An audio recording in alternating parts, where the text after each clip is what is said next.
Most of the time, we think we know if something is good or bad. If you break your leg, you think it's bad.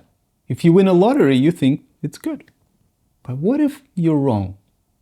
Or what if you're only partially right? The meaning we give to difficult situations, success, and failures defines how we feel and respond to them. What if there is a bigger view of reality that can help us relax into the unpredictability and constant change that we live in? A view that helps you avoid unnecessary mental struggle with what you call bad, or anxiety about getting what you call good. Here's a Daoist story from around the 2nd century BCE that talks about this bigger view.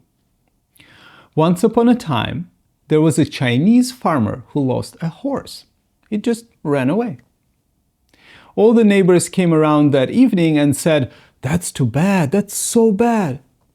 But the farmer responded, "Maybe so, maybe so." The next day, the horse came back and brought 7 wild horses with it. And all the neighbors came by and said, "Wow, that's so great." And he said, "Maybe so, maybe so." The next day, his son was attempting to tame one of these horses. He was riding it, but he fell off and broke his leg. In the evening, all the neighbors said, "Wow, that's too bad, isn't it?" And the farmer said, "Maybe so, maybe so." The next day, the conscription officer came to the village looking for people for the army. He rejected the farmer's son because he had a broken leg. All the neighbors came around in the evening and said, "Isn't that wonderful?" And the farmer said, "Maybe so, maybe so." The process of the unfolding of our lives is a very complex, interdependent process. If you look deeply, you can recognize that you never know if something is really good or bad, because you can never know the long-term consequences of what you now call a bad or good outcome. In most cases, what we experience and what we do has some positive and some negative impact. I'm sharing this story in the context of the path of mindfulness practice. The goal of this practice is to step off of the reactive emotional roller coaster. I got a promotion, I'm excited. The project isn't going well, I'm such a loser, or everyone else are losers. My kid got a first place in a competition, so amazing. My partner keeps doing the things I don't like, life's terrible. We're like a leaf, blown around by our desires, aversions, and life's changes.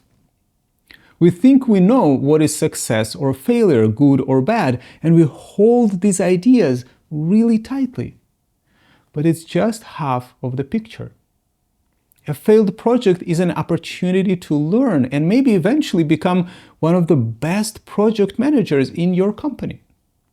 A partner who doesn't do what we ask offers us an opportunity to look into our own triggers, work on our communication skills, maybe set boundaries or practice compassion. By focusing on just one aspect of anything, we miss the bigger view. This story invites us to find a place of stability and satisfaction independent of what's going on in our lives.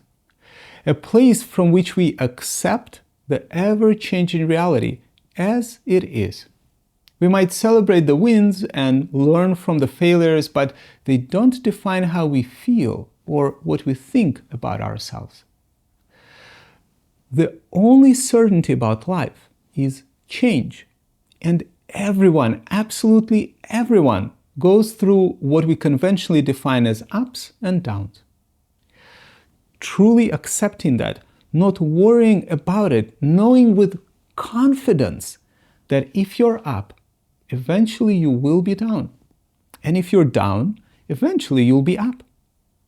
Finding a place within that is outside of those ups and downs, that's more stable than the circumstances of your life, brings a lot of peace, joy, and contentment.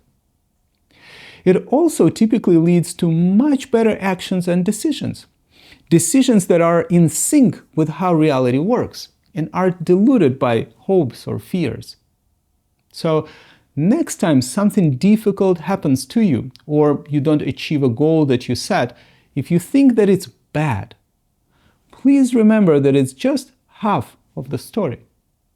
Look and see that you also don't know what it really means in the long term.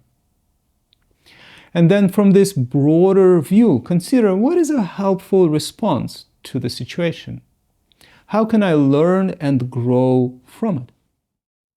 One of many exercises that I like doing when I find myself in a "this is only bad" perspective is to imagine myself a year, 5 years, or 10 years from now, and reflect on the situation from that perspective. Is it really as bad as I think it is? Could it also be good? How does it support my growth? This perspective helps me to balance some of the habitual cognitive distortions like negativity bias or catastrophizing. Distortions that the human mind tends to make when it's stuck in a smaller, stressed view.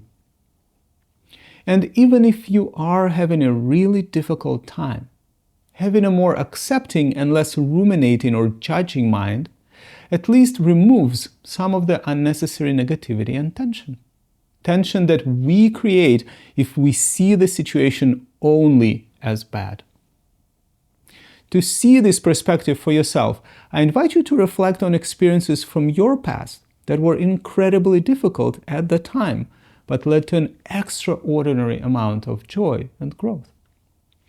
For example, pregnancy, birth, and parenting are difficult, but many people end up having multiple kids and are deeply grateful for the opportunity to do that. When I was 9, I failed the test to a really good school. My parents were surprised and upset and made me study the whole summer to prepare to take the test again. At the time, it felt like the worst summer of my life. It felt only bad.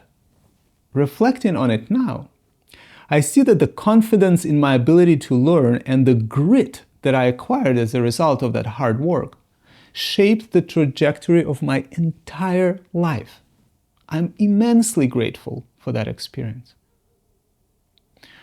So, as you meet your ups and downs, I invite you to adopt the farmer's attitude. And when your mind or someone else tells you that something is so good or so bad, just respond, maybe so. Maybe so. Thank you for listening. May you be well.